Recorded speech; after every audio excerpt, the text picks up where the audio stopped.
Hello, everybody. Welcome back to Roses and Rhetoric. I'm your host, Jimmy Hackett. Joining me today, special guest host on their second appearance as a surprise guest host, Joe Matz, who also does our excellent film reviews. Today's episode actually will primarily be about the film review that Joe did this week. We're going to get to that in just a few moments. Before doing that, wanted to revisit a couple of topics that came up last episode. Joe Stanford and I were talking about the innocent eye in neuroscience. The paper titled "Just Looking," um, basically a paper arguing that it is essentially impossible to have data-driven discoveries in science, but that discoveries in science come from thinking new ideas. And I wanted to revisit that because I felt we could have made the author's argument a little bit stronger. And Joe, if I say anything you agree or disagree with, feel free to jump in, of course. Sure. So, basically, the author's main conclusion is a commentary on where discovery comes from, and that at its heart, science and discovery in science comes from thinking and from thinking new thoughts rather than collecting new data points. Um, and basically, this is the argument the author uses to argue against ideas like the innocent eye, which is this concept of seeing things just as they are without allowing our preconceived notions to influence what we see. The author of the paper argues that, in fact, that's essentially impossible to do, that every time we observe something, we're observing it in a context of understanding. We understand what we're looking at. If I show you a lamp, you see a lamp because you know what a lamp is. If you showed that lamp to a person who never saw a lamp before, they would have no idea what they're looking at, right? So and again, I think this has important considerations. Of course, this all ties back to an idea talked about in David Deutsch's book, The Beginning of Infinity, the idea that facts are theory laden. And that basically, again, from the paper, if we cannot provide facts in a theory independent way, then we cannot discover new facts just by looking. Um, so I will read a brief quote from the paper and then we'll move on to the other topic. Again, doing this to make sure that we're giving the author's argument and in the best context. We actually got in touch with the author of the paper over last week. They told us that they watched the episode, that they had a fun time watching it. So wanting to make sure we're doing our part to present them accurately. So the quote I wanted to read from the paper was this: "At the risk of bringing the enmity of the wise upon myself, I will argue against the possibility of data-driven discovery in neuroscience research. There is no innocent eye. Our observation reports are inevitably theory-laden. This point has been made repeatedly and controversially in this philosophy of science and intersects with heated debates concerning rationalism versus empiricism, among others. The main consequence for our purpose is that one cannot maintain a naive distinction between facts and theories. If we cannot define facts in a theory independent way, then we cannot discover new facts by just, quote, looking at data." Okay, so I think that's a good place to move on from that paper. Again, making sure I'm giving the author's argument in its fullest. I think it's convincing. That's certainly how I think of science. If anybody likes those kind of questions or ideas like that, again, be sure to check out David Deutsch's book, The Beginning of Infinity. Okay, let's talk about Afghanistan for just a few moments. I promise Sure. this will not be political. This will not turn into a Biden bashing or a Trump bashing or anything like that. Quite frankly, what's going on is too important to try to boil it down to simple little things like that. I don't want to do that here. Um, what is the root of liberation? I will argue that the root of liberation is innovation, both political and technological. And of course, in a way, it has to be. The only way things change is, again, by people thinking new ideas um, and fighting for those ideas. Um, Again, I think what's happening in Afghanistan right now, not even just with the evacuation, I mean, that's obviously a part of it, but just the fairly rapid return of Taliban control. Um, I would hope for two things, and then Joe, you probably know more about this than I do, so I'll give it over to you, and you can you certainly follow politics and the news more closely than I am and have a very acute eye for it. Um, so let me just say this. Um, I hope and I fear, or rather, I hope that people will not look at Afghanistan as some kind of argument against the idea that hard progress is somehow impossible. I do not feel that way. I think progress is possible. I think progress is real. And I think the fact that so many Afghan people, at least from what I've seen, at least from what I've kind of seen on the news, that many people in Afghanistan are still willing to fight in some way, maybe not with guns, but certainly with their behavior, with their ideas, to secure the freedoms that they had under the previous government rule. I think that's especially true for women, et cetera. Mhm. So I I still believe in the struggle for progress, and I still think that progress is possible, and that it is real. That it's not just some kind of illusion. And obviously, what's happening in Afghanistan is very sad. But I would hope that listeners of this show do not take that or this event to somehow sully the idea that human progress is possible. That's really all that I want to say about it right now. So I do want to give it over to you for this. Like I said, you certainly have a very good eye for politics and news and that kind of thing. So anything I said you want to challenge or agree, disagree, or add to, now I'll give it over to you. Sure. As far as the politics go, I think you could, if you're looking for someone to blame, I think there's, out of the four presidents who have overseen part of this, I think one of them had the ability to potentially actually succeed there. And then he decided there was another country that was more important. So however you feel about that, that's how you feel about it. But I think the challenge here was great. You know, we've been there for 20 years, Right. and it all fell apart in days. Right. So, and as far as the Afghanistan, the actual people there go, because I think that's an important point. I think a lot of people have been like, well, why should we fight if they're not willing to? And I can totally understand the perception. Right. I don't necessarily think the U.S. should be fighting forever wars, Right. but I think people should be careful about not denigrating the people of Afghanistan when they were trying to Right. make any of these points, because the reality is they have also been fighting this war for Right. well more than 20 years, depending on how old they are. Right. No, very Like true. the war existed prior to us being there, between the Taliban and the Northern Alliance.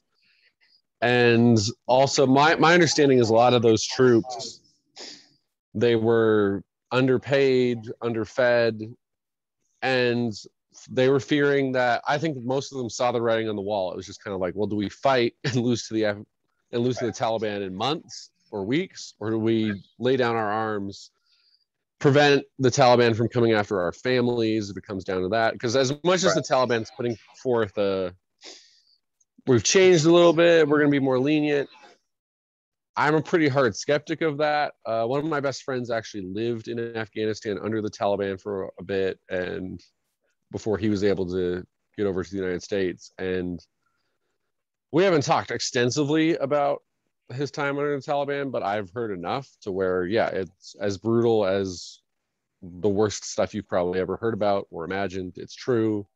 They're awful. I mean, they shot Malala in the head. Like, Right. Right. so I think, I'm not super optimistic about how they're going to treat people, but I do hope that, especially women, like you said, I hope there's some perseverance of at least in cities. I hope there's some perseverance of some rights, that they can still go to school or something. We'll see. Right. And yeah, at this point, I really just hope we get as many people out, American and Afghan, as we can. And, fingers crossed that we don't have any more suicide bombings, because obviously that's terrible for everyone involved, especially I actually was working security. That's one of my jobs. And one of the guys was a service member, and one of his family members is also in the service, and someone on their base, I guess, died in that suicide bombing his family member's base. So that's obviously tough to hear, especially when you're hoping to have them home soon. So right. Exactly right. So yeah, like you said, I think we shouldn't be trying to all score a bajillion political points right now. I think everyone owns this to a degree. Like I said, I kind of think Obama, Trump, Biden were all kind of put in impossible situations where there was no actual winning. Right. So yeah, I don't think there's any great gain to be had here, and I just hope we focus on the human element of it all. I really couldn't agree more. And certainly I don't want anybody to take the words I said previously about, progress, et cetera, as being, either for or against war. Again, those are questions that are too big for me. I think, questions like, was it worth it or not? It's hard. Yeah, Obviously you're absolutely. putting people in danger, you're putting people's lives at risk. My I certainly will not claim to know how to engage in nation building. That's obviously not my pay grade. But the people who claim to know should probably stop claiming to know, I think, right, is one I of the also, lessons here. yes, I think that is very true. But I still think it's fair. I still think it's also true to say, again, that the broader project of human progress is worth it. However we go about achieving Yep. it, that those things are real, that they're not just guises on something else, but that real progress does in fact happen. And right now it's too soon to know what long-term progress will be made in Afghanistan, but I'm hopeful that there actually will be some. You never walk through the same river twice. The Taliban are not ruling over the same people they were in the past. That's just a fact. It's just a matter of fact. How different things are, time will tell, but it is not the same country it was in the past, and I remain hopeful that there will be some long-term permanent progress there. Okay, anything else I said or you want to disagree with, or ready to move on to our No, next? no. I think you make a good point. That was 20 years where some women were able to get educated, and Right. probably some boys obviously had different educations because maybe they Sure. went to school with women, and that changes Exactly your right. perception as well. So Exactly right. yeah, I'm generally an optimist long term on humanity, despite Yes. so many things in the world. Right. But Right. obviously, it seems like a pretty dark time in Afghanistan now. But like I said, you hope for the best. Obviously, some people's lives changed, whether they are able to stay in Afghanistan or they've left. But I think there's some good that came out of this. I don't, like you said, is it worth it? I think that How do you I right? don't How think do you anyone. delay? Right. Yeah, we did destroy Al Qaeda. I think that was worth something. Although, obviously, as the suicide bombing shows, nothing in the war on terror will ever be 100% solved one way or the other. But Right. yeah, I think like you said, some people's lives change for the better, and hopefully that continues to make the world a slightly better place as we go here. I I hope so as well. Okay, one more topic to touch on. This will be kind of a hodgepodge episode. Again, to our audience, the whiplash. I'm sure they're enjoying it. Yeah. Joe Stanford made what I thought was actually a really important point on the show last week, and I really wanted to touch on it again. And it was this idea that because we're unsure of the nature of consciousness, and precisely how consciousness arises from matter, that that is a thing you would have to know in order to build a simulation. If we are living in a simulation, you would have to Okay. know Sure. how to simulate consciousness in order to do Yeah. that. Okay. And so until we know how that's, what that would even be, it's hard to know how possible, simulation theory is or isn't true, or how likely it is. Anyways, I thought that was an interesting point, but it reminded me, I was thinking about it later on last week, and again going back to David Deutsch, but and in the beginning of Infinity, but some in some situations, an artificial of a thing is just the thing itself. An example of that would, I think, be consciousness. If something, in other words, what would it mean to be artificially conscious? Either something is or it isn't. And the point where you're making something conscious, even if it happens to be like a silicon computer chip, well, you're just a carbon chip. What's the difference? I mean, Right. it's conscious or it isn't. So the artificial version would be true. If and I really don't like the simulation theory rabbit holes that seem to be kind of in vogue right now, but I thought it was worth at least covering the basis from what Joe was saying last week. If we really are living in a simulation, we are still conscious, and therefore Yeah. all the things that matter from consciousness still matter, even if we're inside of the computer or not. Take it another way. If we're inside of a universe that really is base reality, we're also just as conscious as we are if we were inside of a computer program. It makes absolutely no difference. There is no difference. And what makes Right. people important is not our physical makeup, it's our conscious minds. That's the source of humanity. And so, even if we're living in a simulation, do we have values? Do we have things that matter? Do we have right and wrong? Absolutely. And where does that stem from? Humanity, which stems from our consciousness, from our ability to be human beings. Um, so wherever you're living, it makes absolutely no difference. The arguments for immoral existence are precisely the exact same, whether you're in a simulation or not. Um, and again, this distinction between things being real or artificial in some cases don't matter. And a good example of that is creativity. Artificial creativity is just creativity. It's the exact same thing. Artificial intelligence is just intelligence. Either it's intelligent and it can think and can intuit, or it can't. There's no distinction between the two. And the same, I think, would apply to consciousness as well. Um, any comment on that before we go over to the movie review, or? I mean, I see that you're trying to curry favor with our future robot overlords by recognizing their consciousness. So I think solid long-term plan there. No, I think you're right. Like you said, it's if you're conscious, then that's it. You know, Right. You don't need there's an adjective upon it. And if it's, they'll say, well, what if the computer behaves just like a person, but it isn't conscious? Then it's not a person. I mean, again, it answers its own question. Either it is or it isn't. It's black and white. Simple as that. In some of these realms, the connotation of artificial doesn't matter. Either it's intelligent or it isn't.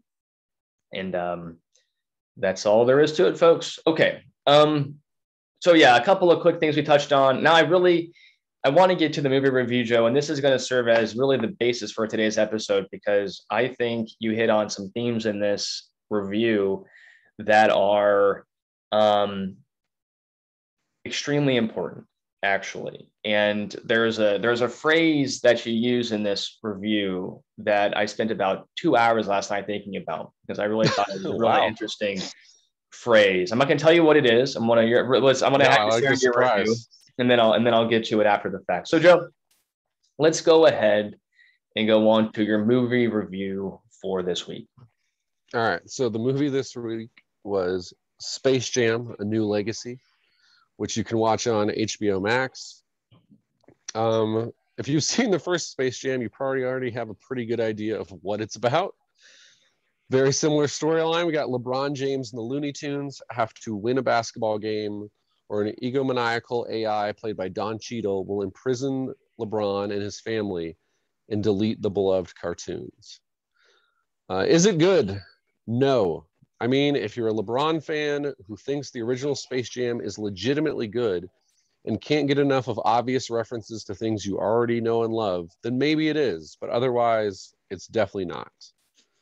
Of course, the reason this movie exists is that a lot of people do feel that way about those three things.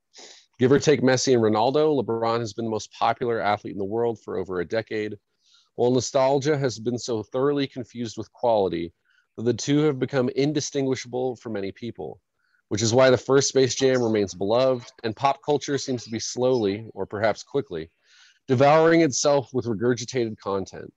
And content is the key word here, because film is meant to be, or at least aspire to be, art. But movies, at least the ones with the big budgets and big box office, or streaming numbers increasingly feel like products to be sold first, second, and third. And then hopefully there's room for some hints of original artistry at the end. That's what Martin Scorsese was talking about when he said superhero movies aren't cinema. Plenty of them are well made from a technical standpoint, but they don't challenge or surprise you, take you to an emotional or thematic place you've never been before. I'm ranting now, and to be fair, I think Scorsese sells a number of superhero films short, Logan Forever. But Space Jam, A New Legacy, encapsulates this product over art dynamic better than anything I can recall seeing before. It's not just that it's a sequel to a movie that was already built entirely on celebrity, but that its primary function is an hour and 55-minute commercial for all things Warner Brothers. While many of its studio brethren have felt out of place debuting on HBO Max rather than the grandeur of the big screen, the new Space Jam feels right at home as a draw to get more subscribers. In order to get their team together, LeBron and Bugs must travel to various virtual worlds of the Warner Brothers universe, ranging from Harry Potter to The Matrix to Casablanca to Austin Powers, with a Rick and Morty appearance just for good measure. Some of them have jokes that land, but few of them make any sense from a character standpoint. And where the first film had an arena appropriately filled with minor Looney Tunes characters to watch the climactic game, this one stocks its sidelines with the likes of King Kong, the Iron Giant, Pennywise, and the Droogs from A Clockwork Orange. The entire movie is overflowing with the needless shoehorning of WB characters whose only purpose seems to be spawning dozens of "here are the cameos you missed" listicles and reminding people that, hey, a lot of these titles are also streaming on HBO Max. And yet, despite all of this, I didn't totally hate it. The usage of a few of those Warner Brothers properties actually pays off. Wile E. Coyote and the Roadrunner duking it out in the world of Mad Max Fury Road is appropriate considering that film's unhinged mayhem. And Lola Bunny's introduction on Themyscira, attempting to earn a place with Wonder Woman and the Amazons, sets up her role in the film as the most capable of LeBron's teammates, who will, quite literally in one sequence, fill the Dwayne Wade role on the Toon Squad. The fact that she's spoiled in her quest to join the Amazons by a nagging Bugs and LeBron also clarifies the most interesting choice of the film, to make LeBron and Bugs the biggest obstacles to their own and their respective families' success. Yes, Don Cheadle plays an evil computer program and runs away with the movie by channeling some of his Funny or Die Captain Planet energy. But he's not the character most responsible for LeBron's son feeling alienated from his father, or the rest of the Looney Tunes being happy to explore other worlds apart from Bugs Bunny. LeBron is a controlling dad, unable to relate to his youngest son and forcing him to go to basketball camp rather than the video game programming one he wants to. While Bugs is quite simply a selfish ass. Credit to the writers for being willing to make their leads unlikable, and LeBron for being game. It's hard to imagine MJ doing the same. But the redemption of both characters feels too sudden and perfunctory. And LeBron is out of his depth in all the dramatic scenes. But hey, points for trying. That sort of thematic thought is more than the original Space Jam can claim, a movie that essentially boils down to Michael Jordan is really good at basketball. But I find myself still slightly preferring the former film. Maybe that's just a product of the nostalgia I lambasted earlier. But that movie had the sense to keep its runtime under 90 minutes, as well as legitimately funny sequences with the players who lost their basketball skills, and a shockingly good soundtrack featuring a number of original songs, one that even won a Grammy. Also, it didn't feel like a harbinger of the end times in film. Perhaps it's unfair to saddle a movie starring an athlete and a bunch of cartoons with the weight of pre-existing IP devouring mainstream filmmaking. But then maybe the film shouldn't have spent 2 hours throwing it in our face. Grade C-. Other films to watch? For more Space Jam, Space Jam. For a movie where LeBron James is funny, Trainwreck. And for Don Cheadle in a comedy that is very much its own thing, The Guard. So there you have it. Maybe was that your most brutal review yet? You think C-? I'm trying to think if you gave us any ones that were lower than that. I don't know. That is definitely the most negative review I've given you guys so far. Well, I'll be taking that off the watch list. No, I of course saw the first Space Jam back in the day. Thought it was enjoyable. I haven't seen it, since then. I don't even know how long ago it was. Do you think the in your opinion, the supremacy of the first Space Jam over the second one is one more notch in the Michael Jordan v. LeBron debate? Do you think it's going to be one more in the win column for MJ? Or what do you think? Bizarrely, people on the internet sometimes seem to be viewing these movies in that perspective, which makes no sense. But I like I said, I think I prefer the first one, but I don't really think it has anything to do with Michael Jordan. So Right. Let's unless he was the one who like wrote the song Space Jam, which and right, right. then I'll give him the win, which they don't even use that song in this movie, which Oh. I don't understand how you do that. uh of course, I think it goes without saying. I will say I completely agree with Trainwreck being a phenomenal LeBron James showcasing for comedic roles. He kills it in that movie. He's hilarious. It's a great. I mean, He's it's just surprisingly good. right, and it's just a good movie in general. I really enjoyed that Yes. movie, but certainly LeBron James kills it in that role. So LeBron, if you're watching this, I'm sure you are, of course. If you're watching this, keep up the good acting work, but maybe steer clear of dramatic roles from our feedback. Okay, Joe. So here's the phrase or the idea that you put in this review that I thought was worth exploring in some detail.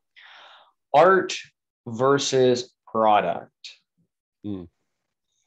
I thought this was really an interesting distinction to make. I wanted to put a couple of phrases in your head and let you run with them a little bit. And then I have a couple of quotes that I want to read to further this. So here is a question I have for you, or maybe a perspective on what a good writer takes, or what it takes to be a good writer.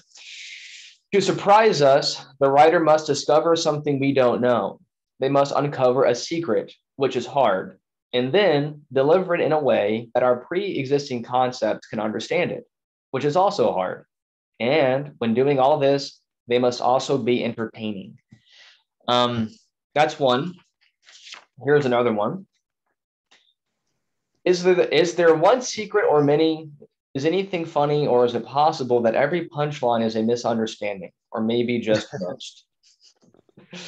Okay, talk about that a little bit. Talk about this concept you're talking here about surprising us. Why should a good movie have to surprise us? What is the value of a surprise as it relates to storytelling? I mean, obviously, I think on the very base level, we just enjoy surprises, right? Sure.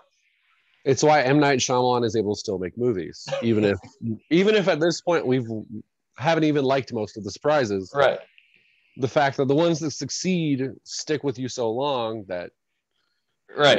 you keep coming back. But Well, I that's would just say I think within my Shyamalan, the bigger surprise is that he keeps on making movies. Like it's like the meta surprise. It's like the surprise is I that like someone's it. still giving him money. Like, Uh, obviously, yeah, that's just on the very base level. I got when I talked about it, and obviously when when we're talking that quote you just used, we're not actually talking about like giant twists where someone's been dead the whole time or whatever.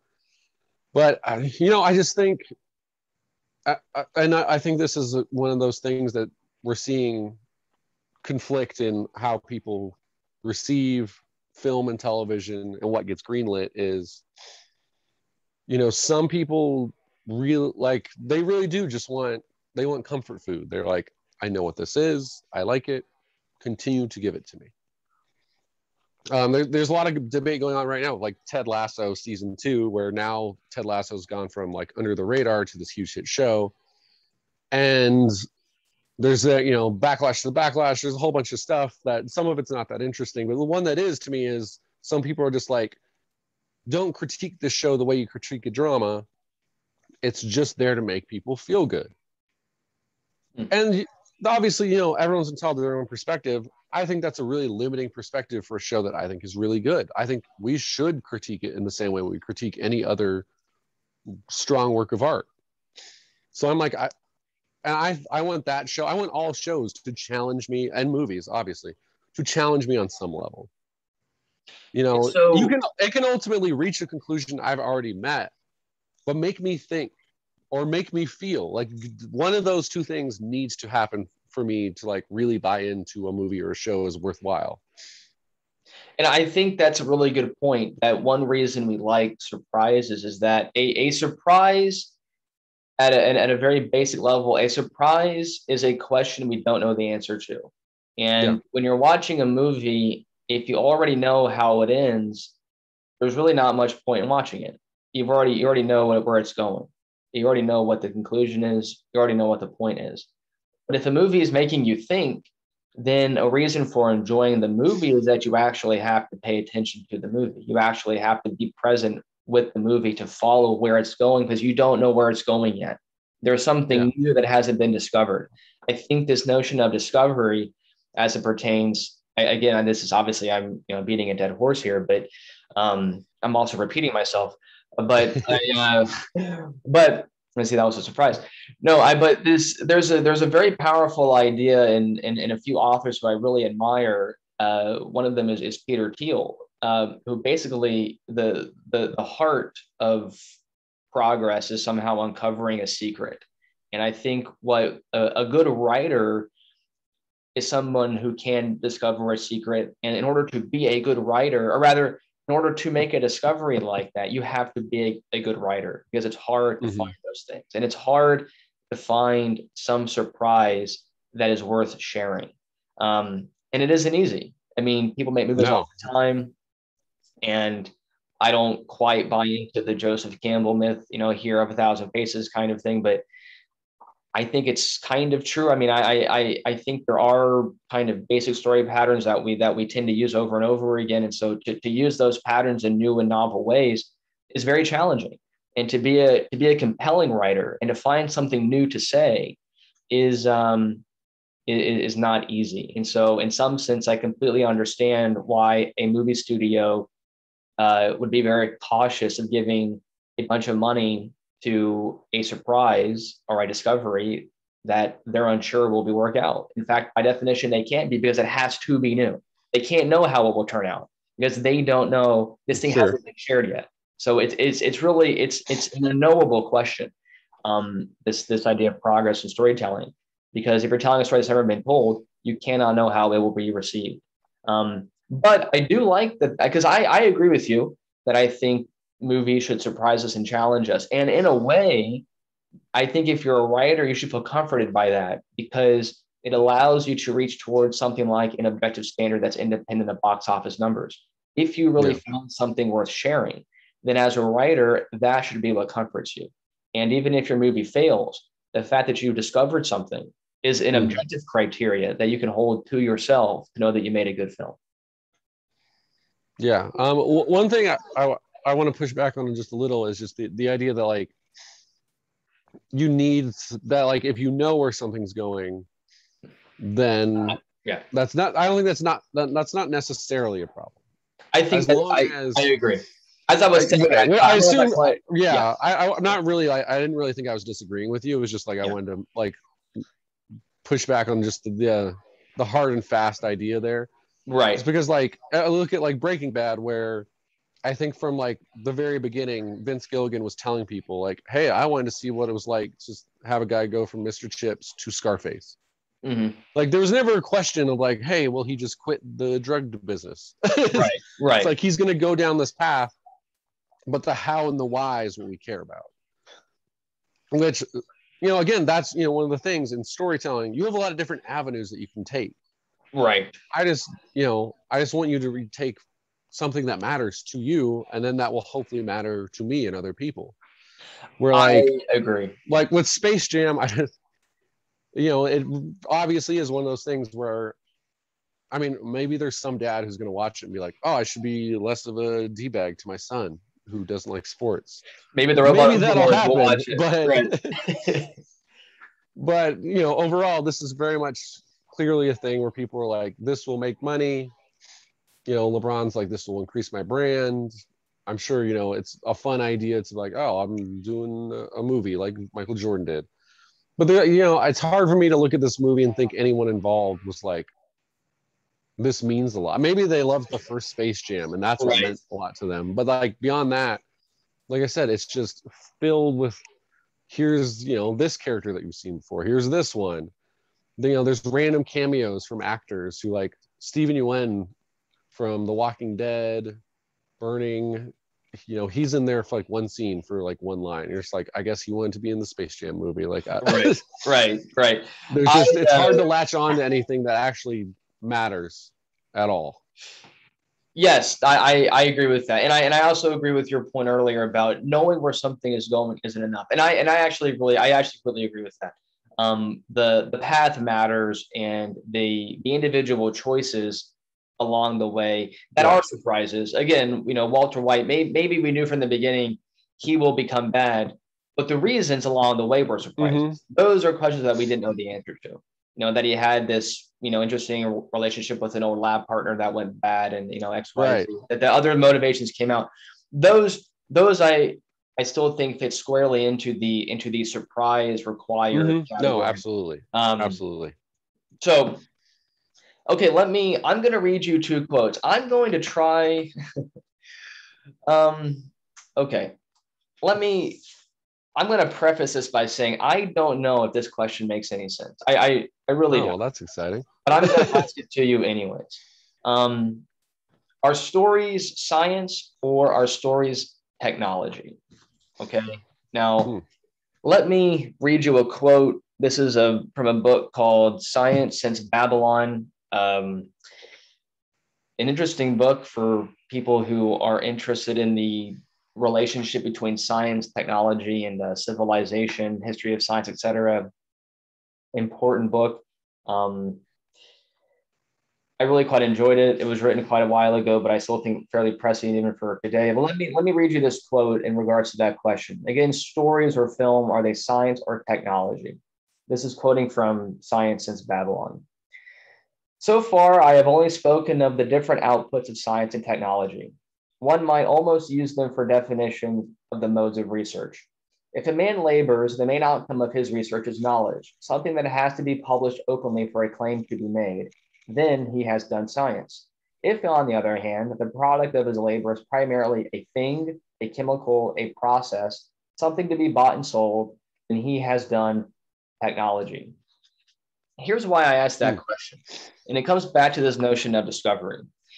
What I can't make my mind up about is what writers are doing. Are writers discovering something to tell us, or are they using something about us that we already know in order to sell us a story? I don't know. I think maybe there are writers who do both. Yeah, but I think it's probably a full spectrum where some are doing very much one or the other and some are doing both. Probably the most successful ones are doing both. Yeah, I think so too. I think a movie like Transformers is a technology, right? Yeah. The primary purpose of Transformers is, and I think Martin Scorsese basically says this idea that the movie, the superhero movies, they're like a roller coaster ride. Yeah, that's exactly. It's not a discovery of something human. It is a technology. It is a product, like you were saying earlier. I like the idea of a good writer then being somebody who is almost like a scientist in the artistic realm, in that, again, their primary focus is to try to find something that someone hasn't said yet. And a good writer is a writer who can do that. And so anyways, I posited that question too, and I agree with your answer. I think some films are both, but putting it in that framework, I think, is interesting because, again, it focuses our attention on this idea that good movies challenge us. And how do they challenge us? By being surprising, by asking questions we don't already know the answer to, and by asking us to try to reach a conclusion about those questions.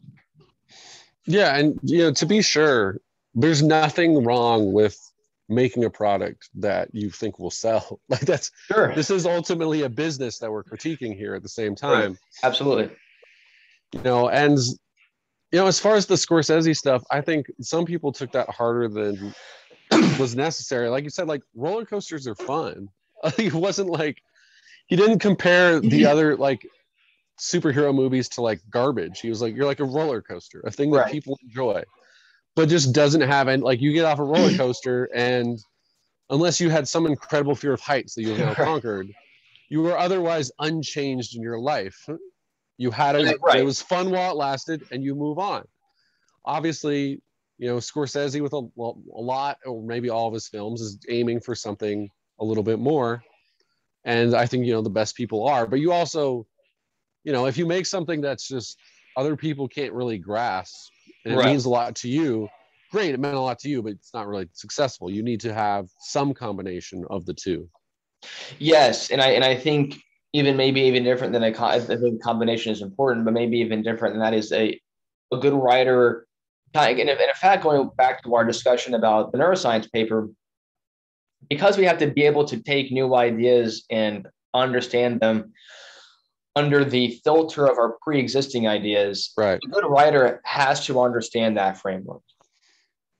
Right. Understand what you're playing with here. Right, yeah. Exactly. I think that's even true in the political framework as well. Go back to the abolitionist movement in the in the southern United States. The people making the case for abolishing slavery had to understand how to couch that argument in concepts that the people they were arguing against would be able to understand.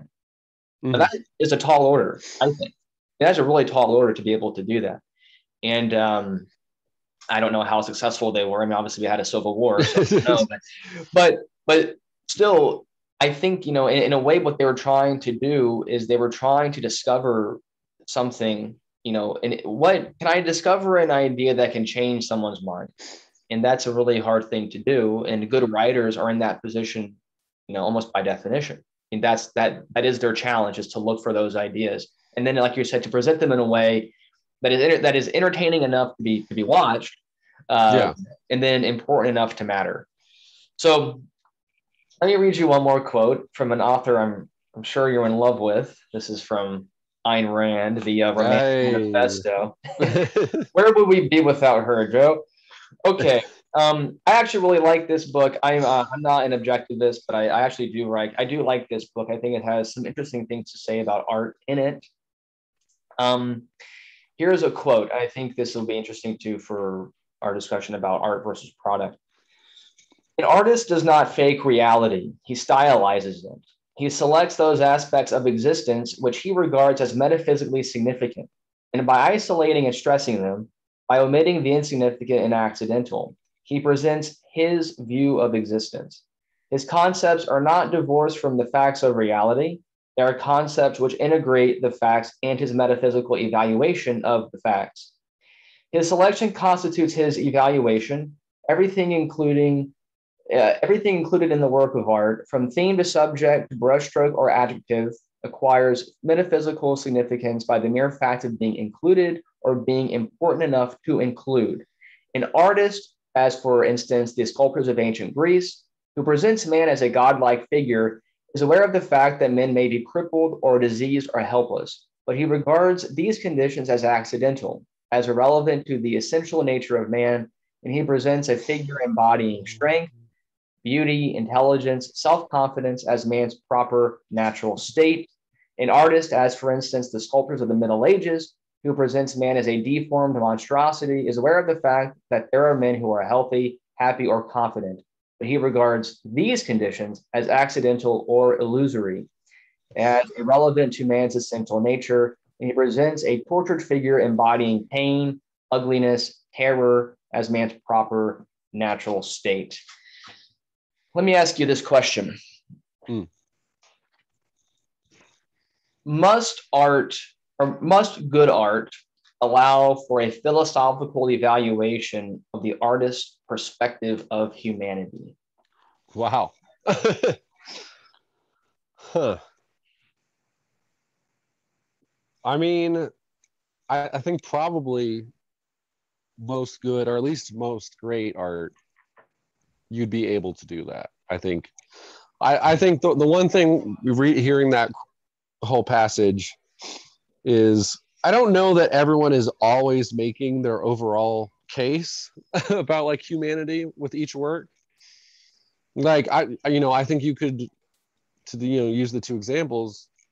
Obviously a filmmaker or a writer is open to, in one work, examining humans as a godlike creature, and then in one, all the darkness and the deformity in another. And I think probably the greatest artists are going to do that. They're going to not just be, I think, there are some great artists who hit the same notes in slightly different variations over and over again, and it's effective.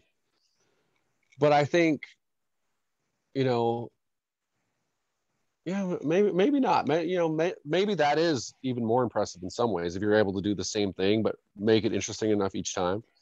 So I think you're either doing that though, or I think there are some great artists though who do vary in what they're trying to say. That's probably more so in film than like television, or I think authors and filmmakers, you have more to work with in that regard. Although I guess TV can do both. You can have an episode that looks one way and an episode looks at things from another way. Like, I'm a big Lost person, and that whole show was often about people's varying perspectives about the world, about philosophy, and how those conflict and smash into each other. And I think that's often the most interesting thing, is trying to look at how different views can collide.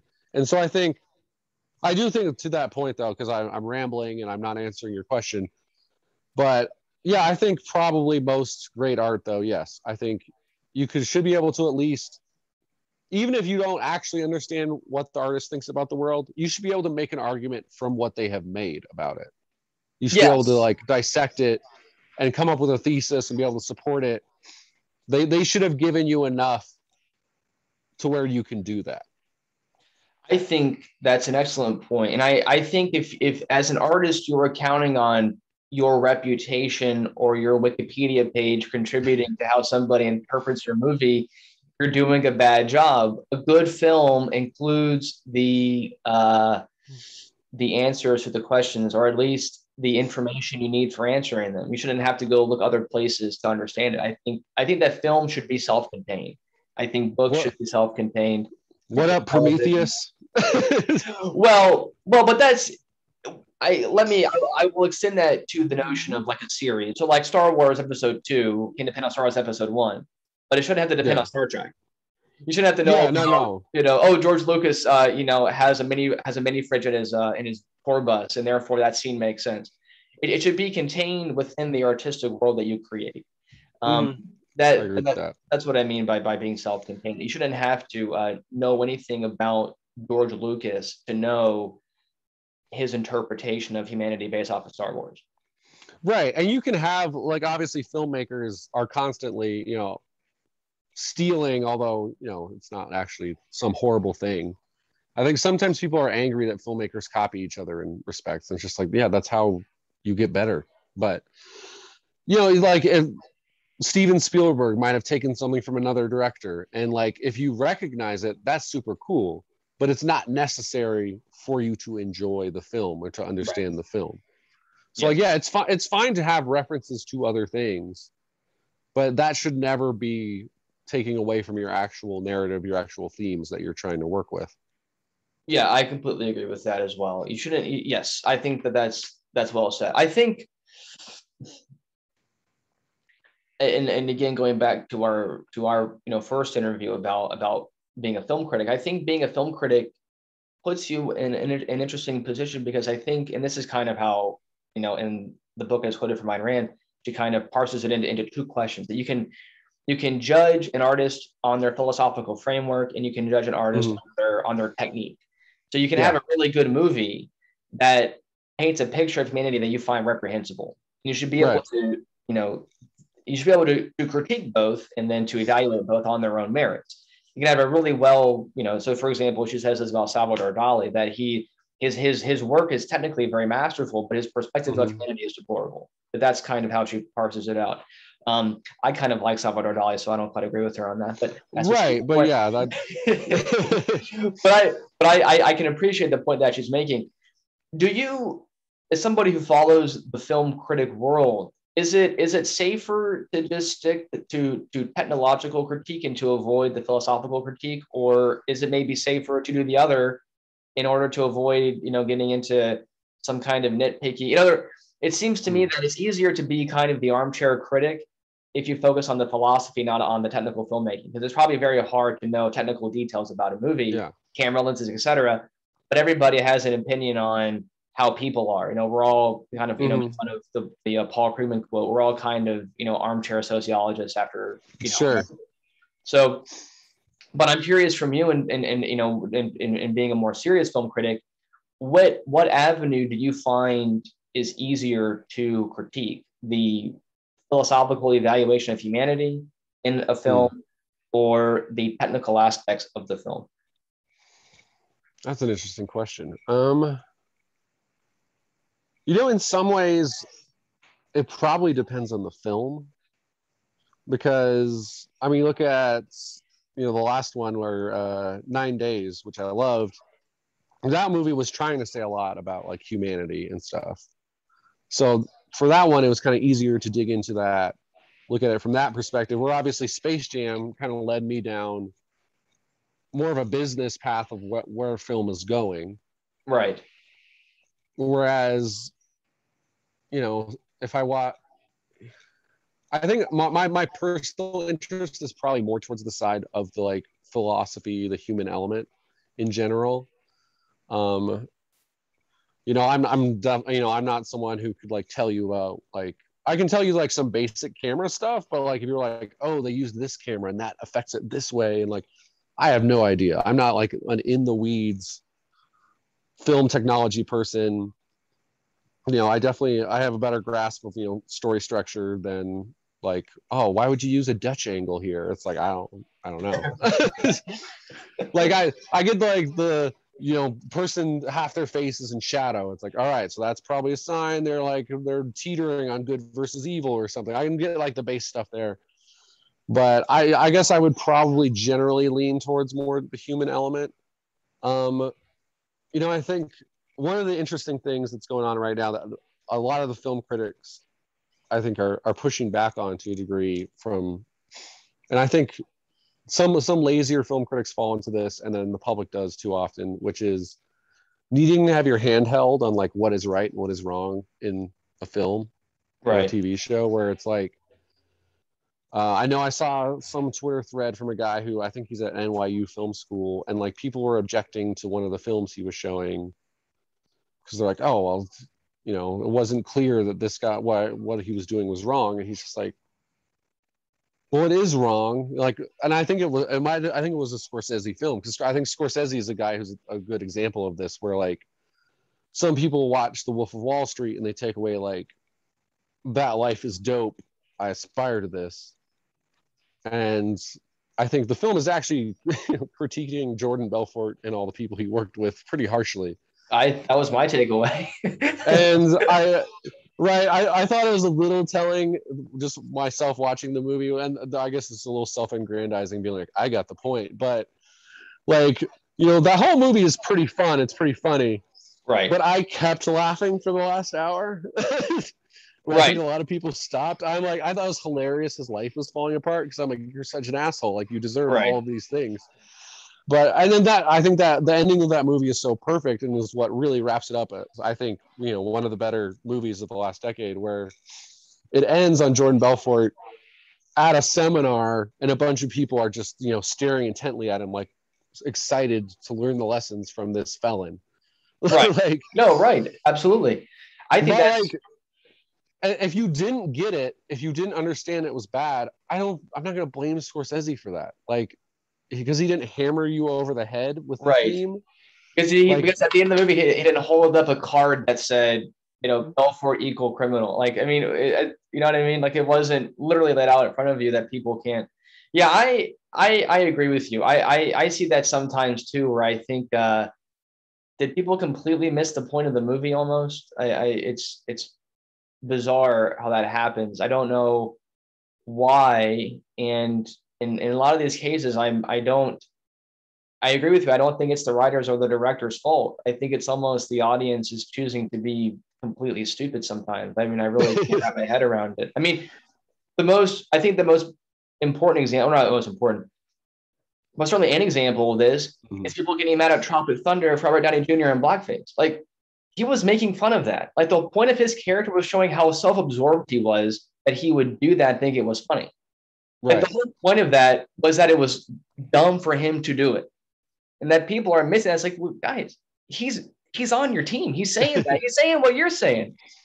I don't understand it sometimes. I really don't. The only critique of that I can understand is just the idea that like, is the joke that you're making there, is the critique that you're making, is it worth having a white actor be in blackface for the entire, like almost the entirety of your movie? I think that's a fair question. You can come at it from that perspective and be like, yes. If people think it's never worth it, that's fine. That's a legit perspective. Obviously, you know, I enjoy that movie. It's a great movie. I think, you know, would he get nominated for an Oscar today? I think it's still kind of insane that he got nominated that time. I think it's deserved. I think it's a fantastic performance. Right. But yeah, it is interesting. I think there is too much of like, yeah, I think that is something where obviously, you know, if a black person's uncomfortable with it, they're uncomfortable with it. I'm not gonna. Yes, no, I think that's legitimate. To think I get it and I don't think it's funny is totally fine. Yeah, but I do think there's something about comfort they are level. In fact making fun of that. Like they're not saying this is good. Like the joke really is the character is a fucking idiot for doing this. Now that may not be funny, and that I totally understand. But yeah, it is a joke. Like the punchline is the character being stupid. Right. Like no one should have watched that film and then been like, oh, I should go do blackface. They'll be hilarious. It's like, no, this is like deranged that he thinks that this is okay. Yes. And I mean, even you know, I'll use an offensive word right here, but the full retard thing. Right. You know, that's not actually, obviously like now people would probably just not want you to use the word, which fair enough. But again, that is actually critiquing like filmmaking in Hollywood, where it's like trying to use people with disabilities to win awards. Right. Like it's you know, and on some level, like obviously you shouldn't be unable to tell those stories, but if that's your primary motivation, it's, you know, it's kind of grotesque. That's Absolutely. What you're motivated by. Yeah, I think too often people just, again, there's that comfort thing, and it's fine to want to be comforted by stuff, but you should also be open to being challenged. You know, like, you know, that Ayn Rand thing you just read, where, you know, I think there's a point where, you know, you've gone too far, where like if you're like looking at, you know, the old Nazi propaganda films, you can admire the technical aspect, but like if someone came out with something anywhere in that realm today, my takeaway would not be like, well, it's technically amazing, so I'd be like, no, this is fucking, no, this is too far, this is bad. I don't really care about the technical aspects. But as long as you're not, you know, endorsing something that's just, you know, as long as you're not endorsing genocide or like right now, if you like made some film that was like, you know, where vaccines led to something terrible, I'd be like, probably not the time for that, guys. Like that's regardless of everything else you're doing, you could end up killing people right now. Right. But as long as you're within some realm of like not actively harming people, it's fine if you have something that I disagree with, as long as you make it's entertaining, it's well thought out. If it's well done, I'll respect it. I might not all out love it, but if I see a movie where I disagree with its philosophical point, I can still be like, oh, that's like an A- for me. I mean, like David Fincher is one of my favorite filmmakers. He's a guy who seems to have a really dark view on humanity in like 90% of his movies. I mean, what's the one where the guy ages backwards? That's like the only one that feels, Benjamin Button is like the only one of his films that feels like kind of optimistic about like human life. Right. Otherwise, you've got like Gone Girl, you've got Seven. It's just a lot. I guess The Game kind of ends in a life-affirming way, but like those are the exceptions. Like in general, it's pretty dark stuff, and I still love it. I think I have a generally more optimistic view. Spielberg is a guy I'd probably am closer to emotionally. Yeah, where I'm like, you know, he could make Munich, but also most of his films end in a somewhat of uplift. But I can still be like, David Fincher is fantastic. I love it, even though he's going to some dark places that he has a darker view on humanity than I do, I think. And I still love it. That's fine. I think we should, again, be open to people who challenge our perspectives on the world. Even if we come away still disagreeing, it's worthwhile. And I think too many people now, they only want things to cater to what they already believe. If a character disagrees with them, they want it to be like clear that character is wrong. Right. And then like something bad should happen to them, or someone else should come in and dunk on them. Like not the world isn't the West Wing. Like I enjoyed the West Wing, but you're not always just going to have the bad guy gets shunned by a great speech. Right. It's Exactly. okay to have the bad guy say his thing, and we in the audience are hopefully aware that guy's the bad guy because what he's saying is wrong. And then obviously if you make something more overtly political, people are going to have different takeaways, and I don't think unless you're doing like a satire or something, I don't think a lot is gained by like making just like I said, like I think I appreciate Scorsese because he's not hammering me in the head Right. over and over. Like, this is my point. This is the takeaway. Let me underline it for you. Like, because that's not how you convince people. The people who already agree with you might love it, but you don't actually change people's minds by hammering in the head with stuff. The subtle storytelling goes a long way. I think that's a really good point, and I think it brings up a good thing to parse out the difference between ambiguity and nuance. That I think good writers are never ambiguous, but they are often nuanced. I think it's important for characters. I think it's important for the audience to be able to determine that a character is good or bad, but that a writer can put a character in a nuanced way so that discovery takes time and effort. But I think that those are different things. For example, I don't think Martin Scorsese would ever say, "Oh, I'm kind of on the fence about how some of my mafia characters are." Like I think you say, "No, they're fucking criminals. Like they murder people, they hurt people. They have other sides to them as well, but they're still murderers." Like it's a very clear distinction. There's nuance, but not ambiguity, and I think that's an important wedge between distinction. Writing. Yeah, I think and there's definitely room for ambiguity in storytelling. But yeah, like to your point, it's like if you look at the Sopranos, Tony Soprano has nuance, but he is a terrible person. Absolutely. And I'm perfectly fine with an ambiguous ending. Obviously, a lot of people were upset by that one. In part, I think just because the screen went to black and they were confused. But I'm perfectly happy with like ambiguity in some level. I actually really like generally ambiguous endings where you just kind of like are kind of left to make your own determination. Okay. A lot of my favorite stuff does that to some level. I know it really bothers other people, which actually kind of makes me like it more just because I'm kind of a dick, at least in that perspective. But so this is really funny. So I despise cliffhanger endings. I despise them. I think here's what I'll say about cliffhanger endings. I am okay with an ending not being spoon-fed to you, but I think that the film ought to contain enough information in it that there is a right and a wrong answer to what the ending of the movie means. That it's hard to get to is fine, but there ought to be a destination we can all agree on. Let me give an example of such a movie. What is it's not David Lynch. Who's the guy that did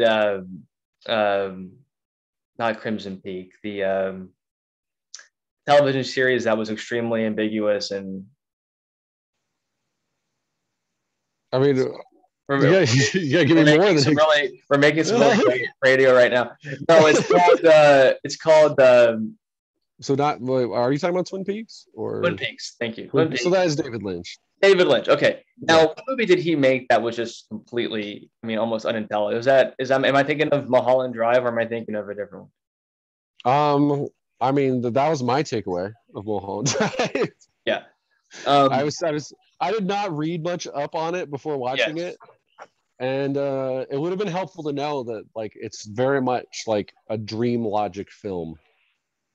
Yes. Now, here's the thing. If you read the Wikipedia page, which I have done on that movie a couple of times. Yes, I have as well. Yes. Apparently, according to David Lynch, the movie, the ending is actually, there's like an answer to it. That there's like, if you understand the movie, you can reach the actual conclusion. There's something like that he says about the film. Now, that I'm okay with. What I don't like is when artists say things like, well, it means whatever you want it to mean. I don't, to me, that feels kind of cheap. Because again, it goes back to, I ought to be able to look at a work of art and infer from it your perspective on some aspect of humanity. I don't have to agree with it, but I should be able to infer it. And to say that I can think whatever I want to think, it's as if you're not presenting a perspective, I guess, and that's why I don't like cliffhanger endings, because it's robbing you of some important aspect of the artistic work. I will say there are movies that end in very cliffhangery ways, and that's not necessarily my favorite. I like kind of, and like, I guess The Sopranos is a little bit of that, because there's obviously the potential he's about to be killed. I kind of like, when I think about the ambiguous endings, I really like. I forget, Jimmy, have you seen Watchmen or The Leftovers? I've seen both. All right, perfect. Yes. So both of those have somewhat ambiguous endings. Where why is The Leftovers ambiguous? Well, the ending is not ambiguous. Obviously, Nora and Kevin have returned to each other, but well, yeah, obviously, hey, spoilers for Watchmen and The Leftovers. But, go watch them if you haven't. Skip this, like, the next 5 minutes and go watch them. We're just talking, right? No, go ahead. For people who haven't watched those, two of the great shows the last 10 years. Yeah. Watchmen is a fantastic film series. I love them. I'm one of, I guess, a handful of people that love the comic, the movie, and the series. I love all three. I recommend all three. And The Leftovers is also fantastic. If you haven't seen Leftovers, watch Leftovers. Anyways, yeah. But yes, go ahead. So, yeah. So Leftovers. So that one. First of all, did you like it or not like it? Because that sets the stage. I love the ending. Love the ending. Okay. But yeah. So if people don't want to watch and they just want to get the basics of what we're talking about, at the very start of the series, 2% of the world disappears. They're gone. They vanished. No explanation. And I think it was like the second to last episode, one of the characters is in a machine that will supposedly take her to where her family has disappeared to. It'll take her to whatever other world, dimension, wherever it is that they are. It's going to take her there. And then we cut away from her as she's about to say something. So we don't know what she's about to say, if she's going to get out, if she's going to stay in. And then the last episode, it's now her, and she's an older woman. And gradually we realize that, like, we're still in the world that we were in at the start, but she's kind of disappeared. She's just living in Australia on her own. And then the other main character she was romantically involved with, he shows up and pretends like he doesn't know her for a while, but like keep hanging out with her. And at the very end, they're having a conversation. And at this point, he's revealed that he obviously does know who she is. And she tells him that she did go in the machine and she went to this other world. And in that world, 98% of people had disappeared. And the 2% that disappeared in their world were the only ones that remained. And so she ultimately sees her family because her kids and her husband disappeared. And she sees them, realizes that, like, they're happy. They've moved on because it's been years since she disappeared in their world. And so she eventually seeks out the guy who first created the machine that could transfer you and gets him to build the machine to send her back because she feels like she doesn't have a place there.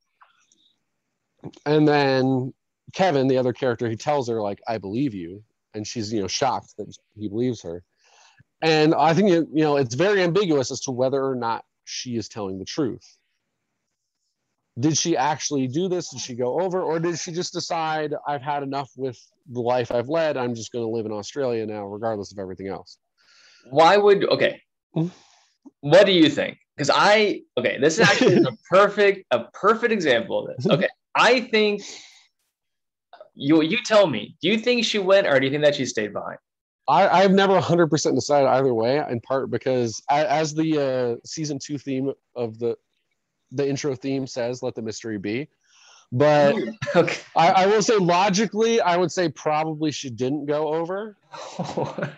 But no. From an emotional standpoint, I believe she did. So I've just decided to leave it ambiguous. Okay, let me ask you. Have a stronger opinion here. Did the Leftovers series, did it ever lie to you? Let me give you 2 examples of why I think she absolutely did go back. 2 examples. All right, I like it. Hit me. Season 1. The lady here talking about, who in the later seasons tries to go back, and I think does go back, is an investigator for basically, insurance claims or something related to these disappearances. Okay. Right. And people come up to her and they say, hey, I think other people are disappearing. And she says, no, there are no other disappearances. This thing doesn't happen anymore. Remember when she says that? Yeah. Okay. Now, is that true? Are there any other disappearances in the rest of the series? Not that we know of. Yeah. No, there aren't any more. There are not any more. So that a claim that the film series makes, or that the series makes, that is true. That one, there are no, they said in the beginning, and it's true. There are no other disappearances. The second one is when they go to a town called Miracle. Now, everyone in Miracle is saying, God, Miracle is a great place because no one here disappeared, all this and all that. And then people in Miracle end up coming forth and saying, hey, the reality is what? There are no miracles in Miracle. And there are no miracles in Miracle. No miracles ever. So yeah, I think you're wrong on that one. Who? What? The girl coming back from the coma? Yeah. That's not a miracle. People come out of comas all the time. It's not a miracle. It's not a miracle at all. All right, but see, this is what I like about the show is they're pretty. You can take whatever perspective you want on pretty much everything in that show. No, because like that was their purpose. That they were purposely seeking that out. Where you could view that as a miracle, you could be like, people come out of comas.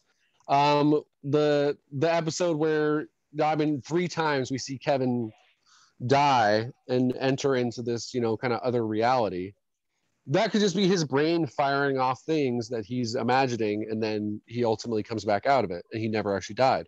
Or it could be an actual place that people go when they die, and he's able to come back. You can take whatever perspective you want. You use your penis as a way to unlock a door. Are you kidding me? It's obviously a dream. That's insane. No, that was a dream.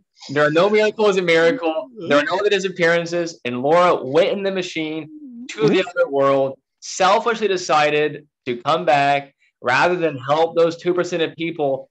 And maybe this happens in the future. But hey, everybody, we now have these technologies that bridge our tools together.